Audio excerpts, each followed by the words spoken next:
Today, we're gonna be talking about this. What is this? This is Tencha, or said another way, unground matcha. Okay, like magic, now it's in this cup. We're gonna cover today what is Tencha, and more importantly, how is it different than any other kind of green tea. I'm also gonna show you how to brew this, not just for pleasure at home, but also for judgment, final judgment. As if you were judging it for competition, or also selecting it for, I don't know, milling your own matcha. So what exactly is Tencha? Tencha is an unrefined tea product. It's the tea leaves that are steamed and then chopped into little pieces like this. The stems and veins are removed from the leaf, leaving only the body of the tea leaf, which has all the nutrients and flavor locked in it. Sort of like if you went to a bakery and asked to buy raw flour, they would probably look at you funny.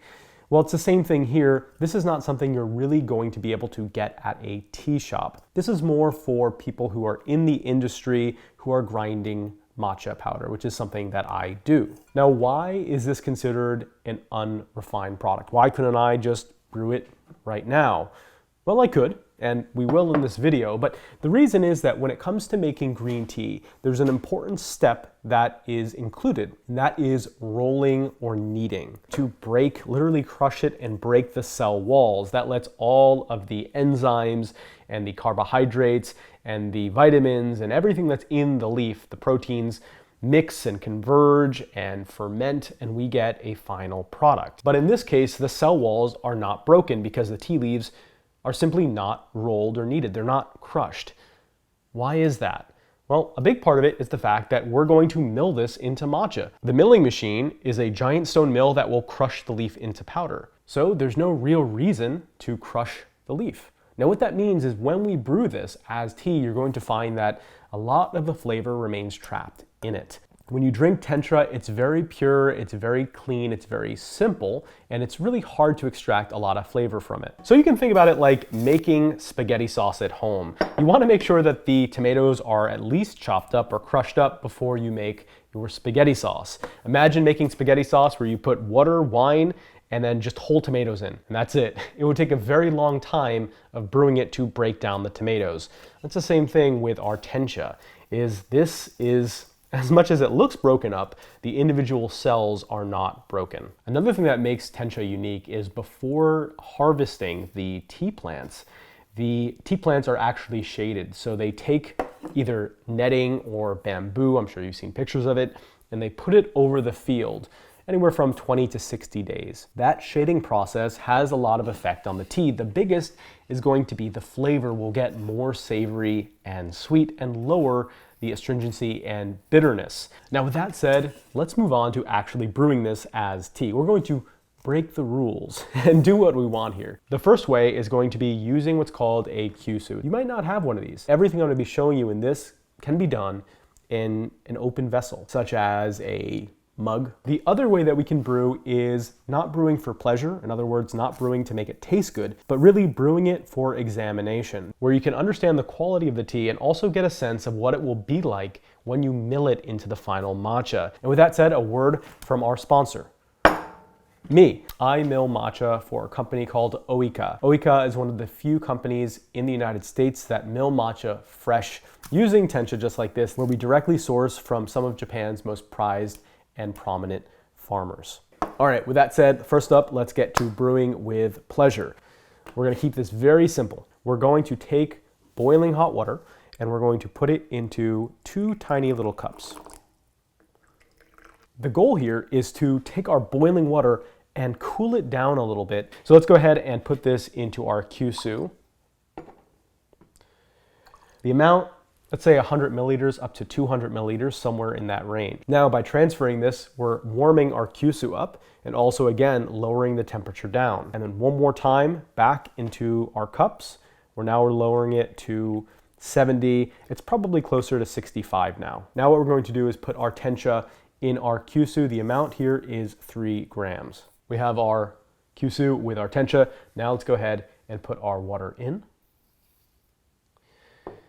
Now Tencha is a little bit tricky because as a tea it floats. So I'm going to use a spoon and just gently press it down. And now I'll put the lid on and we'll wait anywhere from 45 seconds to a minute. The way to do this is to gently rock it back and forth. from one cup to another. We don't want to agitate it too much. We don't want to cause too many bubbles. This can start opening up some of the notes that will be in the final matcha. This is our cup of Tencah.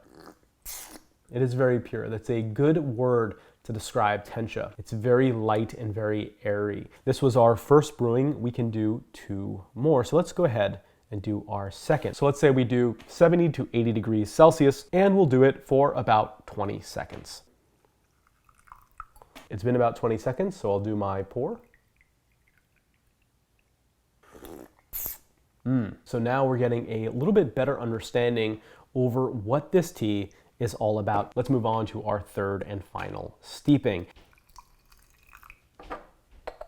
It's been 30 seconds, so let's go ahead and pour it out. I'm gonna go ahead and pound it in the back of my hand. And now you see we should get, a lot more tea comes out. And like always, it's that last golden drop that we're looking for.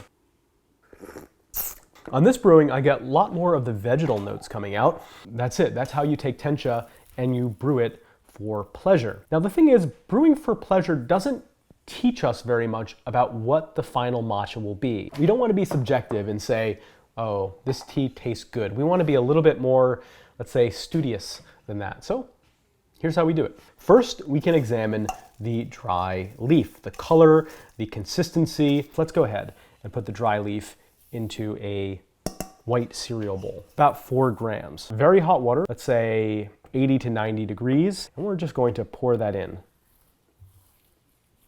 There's an even layer of water, all the leaf can get wet. There's no steeping time. I guess you could say we're interrogating the tea. We're putting boiling hot water all over it, so it just lets all the information out. By the way, I pinned a video, I'm not sure what side it's on, but you can check out me doing a matcha examination, a Tencah examination in Japan. If you want to see how it's done in a situation where I'm actually examining real Tencah to buy and bring back to America, that video is really interesting. And you'll notice that the color has shifted a lot. The color of the wet leaf is so important. It's much more important than the color of the dry leaf. The color of the leaf when it's wet will be the color of the final matcha. We're gonna take a filter and we're going to try to get some of this wet leaf into it. We're gonna turn it away from us like that. We're not gonna turn it towards us because if the Tencah falls out, it will splash all over us. Wet leaf is where you can really start to understand the aroma that's in the tea, the flavors that will be present when we grind this into matcha. The next step, which is the tasting step, or pouring it into a vessel, which is what I'm gonna do here, just to get rid of the Tencah.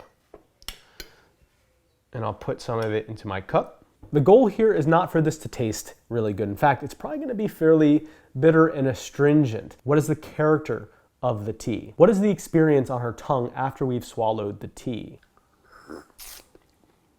There is a little bit of a amber-like sweetness at the base with a touch of umami. So I hope that you learned in this video a little bit about this little-known tea called Tencah, well, this unrefined tea, Tencah, that eventually gets ground into matcha. By watching this, you might have more of an understanding of how to approach Tencah and not just drink it for pleasure and get to experience the joys of tea, the joys of painting, but also to get to understand how tea makers and tea companies and tea refiners select and understand the base material. This gets us closer to understanding matcha and matcha culture. Have you tried Tencah before? If you have, let me know in the comments below. I do want to find out. I think that it's fairly rare, although I will say more places are starting to sell and talk about Tencah. In Japan, Tencah is unheard of if you're not in the industry. You would never be able to buy Tencah at any tea shop. But I was at the train station in Kyoto 2 days ago, actually. I just flew back to America now. And I saw this company, and they were selling Tencah, tea-bagged Tencah. So there's literally little tea bags in here of Tencah. If you want to try Tencah yourself and experience this, the best way to do that is by checking out the Ooika Matcha Mill Club, where every month you get a sample size of 3 grams of Tencha along with the matcha it's been ground into. And for viewers of my YouTube channel, to say thank you. And if you use the code Tencha10 at checkout, then you'll get your first month of the Matcha Milk Club 10% off. That's only for you YouTube guys. So thank you for watching. If you have any questions, be sure to let me know in the comments below, and I'll see you guys next time.